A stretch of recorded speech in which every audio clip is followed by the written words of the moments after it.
ശ്രീനാരായണ ഗുരുവിനെ പറ്റിയുള്ള മുഖ്യമന്ത്രിയുടെ പ്രസ്താവന ഒറ്റപ്പെട്ടതല്ലെന്നും ആസൂത്രിതമാണെന്നും കേസരി മുഖ്യപത്രാധിപർ NR മധു. ഹിന്ദു സമൂഹത്തിന്റെ നട്ടെല്ലായ ഈഴവ വിഭാഗത്തെ അടർത്തി മാറ്റാനുള്ള ശ്രമത്തിന്റെ ഭാഗമാണിതൊക്കെ. കേരളത്തിലെ മതപരിവർത്തന ശക്തിക്ക് വേണ്ടിയുള്ള പ്രസ്താവനയാണ് ഇത്. സനാതനധർമ്മത്തിന്റെ ആചാര്യനല്ല എന്ന് പറയാൻ മുഖ്യമന്ത്രിക്ക് ഒരവകാശവുമില്ലെന്നും NR മധു പറഞ്ഞു. ശ്രീനാരായണ ഗുരുദേവൻ സനാതന ധർമ്മ ആചാര്യനല്ല എന്ന ഒരു പ്രഖ്യാപനം ഇന്ന് കേരള മുഖ്യമന്ത്രിയുടെ ഭാഗത്തുനിന്ന് ഉണ്ടായിട്ടുണ്ട്. ഇതൊരു ഒറ്റപ്പെട്ട പ്രഖ്യാപനമല്ല, വളരെ ആസൂത്രിതമായ ഒരു പ്രസ്താവനയാണ്. സനാതന ധർമ്മത്തിലെ ആചാര്യന്മാർ ആരൊക്കെയാണ്, ആരൊക്കെ അല്ല എന്ന് തീരുമാനിക്കാനുള്ള അവകാശം കേരള മുഖ്യമന്ത്രിക്ക് ആരും നൽകിയിട്ടില്ല.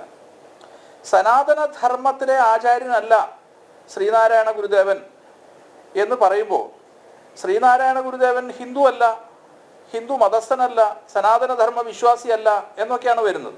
ഇത് കേരളത്തിലെ മതപരിവർത്തന ശക്തികൾക്ക് വേണ്ടി, ഹിന്ദു സമൂഹത്തെ മതപരിവർത്തനം ചെയ്യാൻ വേണ്ടി ശ്രമിക്കുന്ന ഇസ്ലാമിക ക്രൈസ്തവ ശക്തികൾക്ക് വേണ്ടി മുഖ്യമന്ത്രി നടത്തിയിരിക്കുന്ന പ്രസ്താവനയാണ്.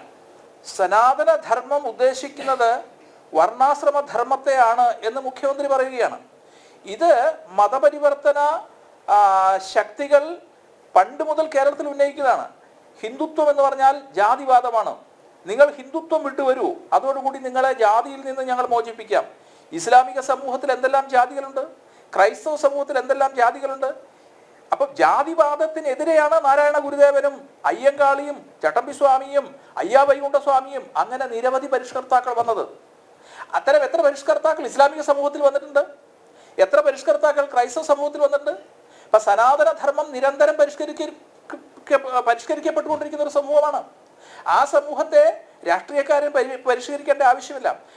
ഒരു രാഷ്ട്രീയക്കാരൻ എന്നുള്ള നിലയ്ക്ക് മുഖ്യമന്ത്രി നടത്തിയ ഈ പ്രസ്താവനയിൽ കൃത്യമായ അജണ്ടയുണ്ട്. അത് സനാതനധർമ്മത്തിനും ഹിന്ദു സമൂഹത്തിനും എതിരെയുള്ള വെല്ലുവിളിയാണ്.